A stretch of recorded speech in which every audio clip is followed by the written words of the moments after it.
Hello students, this video lecture is on practical of programming in C for diploma second semester CSE students and BE fourth semester ET&T students by Ms. Neelam Sharma, Assistant Professor, Bharati College of Engineering and Technology, Durg.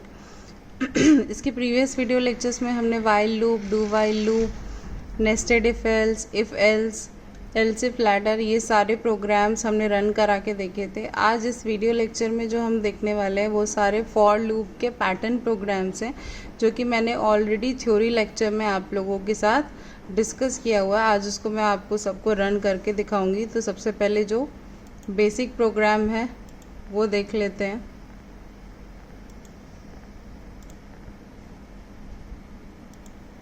ये देखिए, यहाँ पर M लिखा हुआ है मैंने, write a program to print the following pattern. यहाँ पे दो पैटर्न हैं, एक है 1 2 2 3 3 3 4 4 4 और उसी के बाजू में ये लिखा हुआ है 1 1 2 1 2 3 1 2 3 4।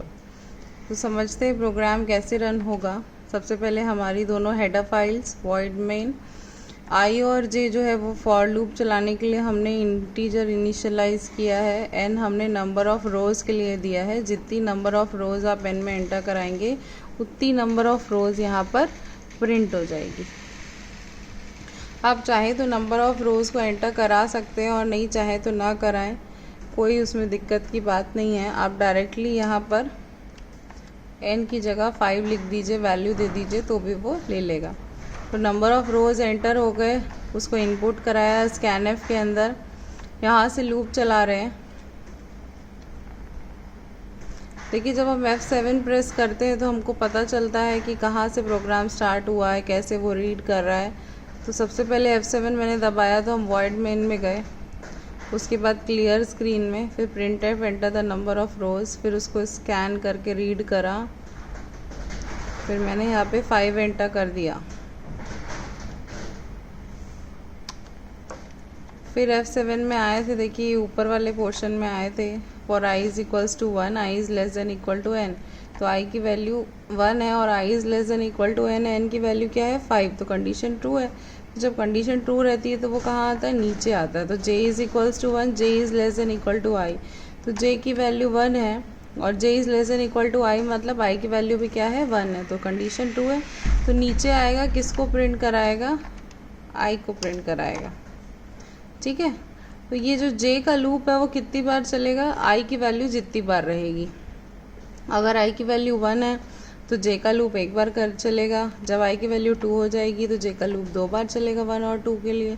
जब i की वैल्यू 3 हो जाएगी तो j का लूप 3 बार चलेगा। ऐसे ही वो चलता जाएगा। जब j का लूप फॉल्स होगा तो ये नीचे वाली लाइन में आएगा, /n वाली।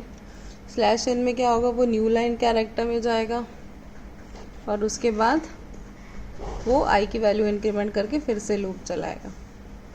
तो इसको रन करके देखते हैं हम। कंपाइल किया, सक्सेस है। नंबर ऑफ़ रोज़ एंटर करने बोल रहा है,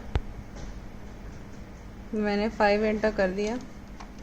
तो ये देखिए प्रिंट हो गया 1 2 2 3 3 3 4 4 4 और 5। ये कब प्रिंट हुआ, जब मैंने i की वैल्यू प्रिंट कराई। यहाँ पर मैंने i प्रिंट कराया था तो i की जो भी वैल्यू वो इंक्रीमेंट कर रहा था वो उसको प्रिंट कर रहा था।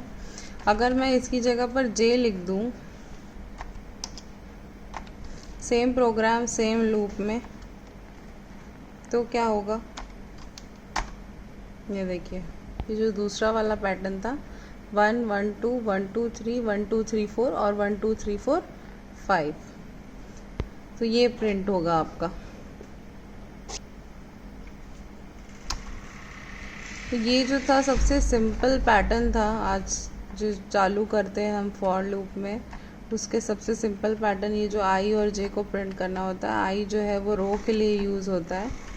अगर i लिखूँगी तो ये वाला पैटर्न प्रिंट होगा और j लिखूँगी तो ये वाला पैटर्न प्रिंट होगा।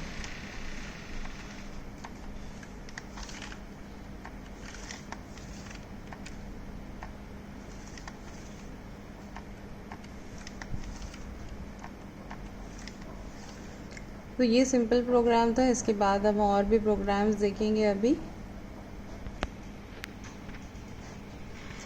ये कि देखिए दूसरा प्रोग्राम है, write a program to print the pattern 1 2 3 4 5 6 7 8 9 10।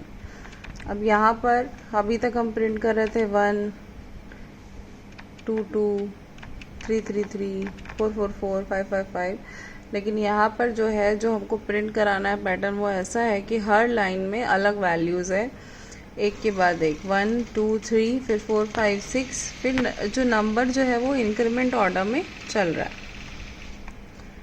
तो सबसे पहले हमारी दोनों हेडर फाइल्स, उसके बाद वॉइड मेन। अब यहाँ पर देखिए आई और जे तो हम लूप चलाने के लिए लेते ही हैं फॉर लूप में।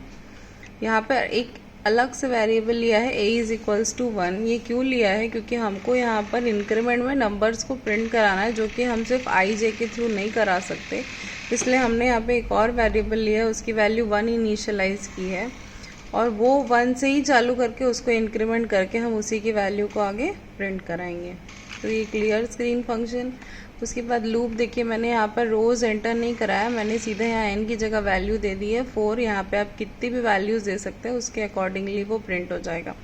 तो i is equals to 1, i is less than equal to 4, i plus plus. तो ये i इज इक्वल्स टू 1 और i is less than equal to 4, जब कंडीशन ट्रू रहेगी तो नीचे आएगा। j is equals to 1, j is less than equal to i, again condition true है। तो वो क्या प्रिंट करेगा? a को प्रिंट करेगा। तो a की वैल्यू क्या है 1, तो 1 प्रिंट करेगा। उसके बाद वो a प्लस प्लस कर रहा है, मतलब अब क्या कर दिया, a की वैल्यू को वो 2 कर दिया। फिर से j का लूप इंक्रीमेंट होगा, तो j की वैल्यू हो जाएगी 2, लेकिन i की वैल्यू अभी भी 1 है, तो ये जो कंडीशन है वो फॉल्स हो जाएगी और वो नीचे आएगा। तो नीचे आके नेक्स्ट लाइन में जाएगा यहाँ पर से, और फिर जाके वापस i की वैल्यू को इंक्रीमेंट करेगा और कंडीशन चेक करेगा। अब i की वैल्यू हो गई है 2, तो j फिर 2 बार चलेगा 1 और 2 के लिए, और a की वैल्यू अब हो गई थी 2, तो एक बार 2 प्रिंट होगा, एक बार 3 प्रिंट होगा। सिमिलरली जब j का लूप फॉल्स होगा तो वो /n में जाएगा और उसके बाद वापस से a की वैल्यू इंक्रीमेंट करके वो प्रिंट करेगा। इसको रन करके देख लेते हैं।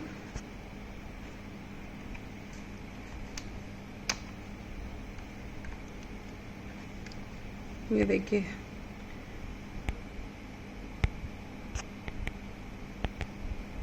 थोड़ा सा ब्लर आ रही है इमेज, पर दिख रहा होगा आपको कि 1 2 3 4 5 6 7 8 9 10 जो है वो प्रिंट हो गया है। तो इसमें क्या गैप नहीं है, लेकिन ये जो प्रिंट होना चाहिए था, हमने नंबर ऑफ़ रोज़ का कोई ऑप्शन नहीं रखा था, तो वो डायरेक्टली वो चीज़ें प्रिंट हो गई हैं। जो भी लूप का हम प्रोग्राम बनाते हैं वो जनरली ऐसा ही प्रोग्राम रहता है। इसके बाद मैं एक और आपको पैटर्न बताती हूँ फॉर लूप का, फिर आपको और क्लियर हो जाएगा। हम फाइल में जाते हैं, न्यू करेंगे तो नया ये विंडो आ जाएगा। ओपन करेंगे तो जो हमने सेव किया हुआ है वो वाली फाइल हम ओपन कर सकते हैं। जो हम C की फाइलें सेव करते हैं उसका एक्सटेंशन .c से रहता है। हम फाइल में जाके सेव करेंगे तो वो एक्चुअली ये फाइल ऑलरेडी सेव है, इसलिए ऐसे दिखा रहा है। अगर मैं सेव एज करूँगी तो ये देखिए यहाँ पर ऑप्शन आएगा, आप जो भी इस फाइल का नया नाम लिखेंगे, अगर मैं 1010.c लिखूँगी तो वो 1010.c हो जाएगा। तो ऐसे सेव करते हैं हम C में फाइल। अब इसमें जो हम प्रिंट कराने वाले हैं वो ये हमारा पैटर्न है 101 101 0101। ये देख के ऐसा लग रहा होगा आप लोगों को कि ये टफ़ है पैटर्न, इसको थोड़ा मुश्किल होगी, पर लूप इसमें भी सेम चलेगा। इसमें सिर्फ एक हम कंडीशन ऐड कर देंगे और हमको ये पैटर्न मिल जाएगा। तो IJN लिया है, n नंबर ऑफ़ रोज़ के लिए लिया है, नंबर ऑफ़ रोज़ यहाँ पर एंटर कराया एड्रेस ऑफ ऑपरेटर n के थ्रू। उसके बाद सेम लूप चलाया। देखिए यहाँ पर इसके पहले भी जो भी हमने पैटर्न बनाए थे उसमें भी यही लूप था। i is equals to 1, i is less than equal to n, i plus plus, j is equals to 1, j is less than equal to i, j plus plus. तो उसमें कोई डिफरेंस नहीं है। i का loop ठीक होगा तो वो j पे जाएगा, j का लूप ठीक होगा तो वो उसकी नीचे की वैल्यूज़ को एग्जीक्यूट करेगा। अब यहाँ पर लिखा हुआ है i plus j mod 2 is equals to 0। तो आई की वैल्यू 1 है,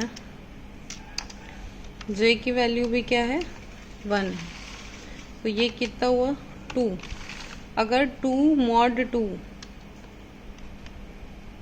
तो 2 mod 2 इज इक्वल्स टू 0 है, तो 2 mod 2 तो 0 ही होगा, क्योंकि मॉड्यूलस ऑपरेटर क्या करता है, रिमाइंडर को स्टोर करता है। तो 2 mod 2 करेंगे तो रिमाइंडर 0 आएगा, तो अगर 0 आएगा रिमाइंडर मतलब वो क्या प्रिंट करेगा 1, नहीं तो वो क्या प्रिंट करेगा 0। तो पहली बार में i प्लस जे की वैल्यू क्या आ गई 1, क्योंकि ये जो था वो 0 था। अब क्या होगा, i की वैल्यू हो जाएगी 2 पर j की वैल्यू रहेगी 1, तो ये हो जाएगा 3। तो 3 mod 2 जब करेंगे तो इसका आंसर मिलेगा 1। तो अगर 3 mod 2 हमको 0 नहीं मिलेगा तो वो क्या प्रिंट करेगा 0। तो अब नेक्स्ट लाइन में वो क्या प्रिंट हो जाएगा 0। फिर j को इंक्रीमेंट करेंगे और फिर j की वैल्यू हो जाएगी 2, तो 2 + 2 4 होगा, तो 4 mod 2 करेंगे तो वो 0 आएगा, तो अगेन वो 1 प्रिंट करेगा। तो यहाँ पे हमने लूप तो सेम चलाया है, उसमें कोई डिफरेंस नहीं है, बस यहाँ पर ये देखिए ये जो कंडीशन हमने लगाई है i plus j mod 2 is equals to 0, अगर ट्रू होगा i और j की वैल्यूज़ के हिसाब से तो 1 प्रिंट करेगा, अगर ट्रू नहीं होगा तो 0 प्रिंट करेगा। तो इसको कंपाइल करके देख लेते हैं। तो कंपाइल में सक्सेस है ये प्रोग्राम। तो अगर मैं नंबर ऑफ़ रोज़ 5 एंटर करूँगी तो ये देखिए 1 0 1 1 0 1 0 1 0 1 और 1 0 1। तो बाकायदा 1 के नीचे 0 है और 0 के नीचे 1 है। जो पैटर्न हमको चाहिए था बिल्कुल एग्जैक्टली वही पैटर्न हमको मिला है। आप नंबर ऑफ़ रोज़ कितनी भी एंटर कर सकते हैं, जैसे मैं 10 कर दूं, देखिए ये इतना बड़ा सा पिरामिड आपको मिल जाएगा। तो आप जितनी नंबर ऑफ़ रोज़ लिखेंगे उतनी नंबर ऑफ़ रोज़ में आपको करके देगा, पैटर्न प्रिंट करके देगा। ये देखिए मैंने 20 लिखा तो इतना बड़ा सा पिरामिड आ गया। तो ये हमारे पैटर्न्स थे आज के प्रोग्राम के, जिसमें ये देखिए ये सारा जो है फॉर लूप जो है वो बिल्कुल सेम चलता है।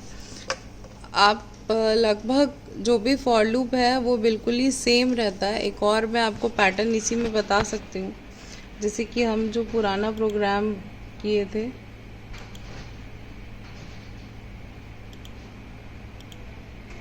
ये देखिए हमने इस प्रोग्राम में क्या किया था, i और j की वैल्यू प्रिंट कराई थी।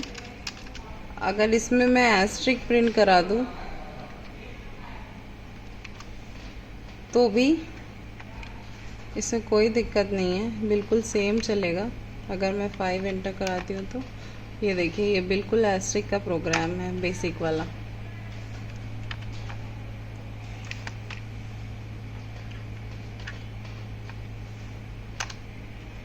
ये देखिए जो बेसिक पिरामिड प्रिंटिंग का प्रोग्राम है एस्ट्रिक वाला, वो अगर सेम लूप है फॉर i और j का, बस उसमें हमने i और j की जगह क्या प्रिंट करा दिया है, एस्ट्रिक प्रिंट करा दिया है। तो मैंने यहाँ पर गैप दे दिया था एस्ट्रिक में, इसलिए वो गैप के साथ प्रिंट हो रहा था। आप चाहें तो गैप नहीं भी देंगे तो भी प्रिंट हो जाएगा। तो इसी में हम लिख सकते हैं स्टार स्टार के लिए भी हम सेम प्रोग्राम फॉलो कर सकते हैं। इसके बाद के वीडियो लेक्चर्स में मैं आपको और पैटर्न पढ़ाऊँगी। Thank you.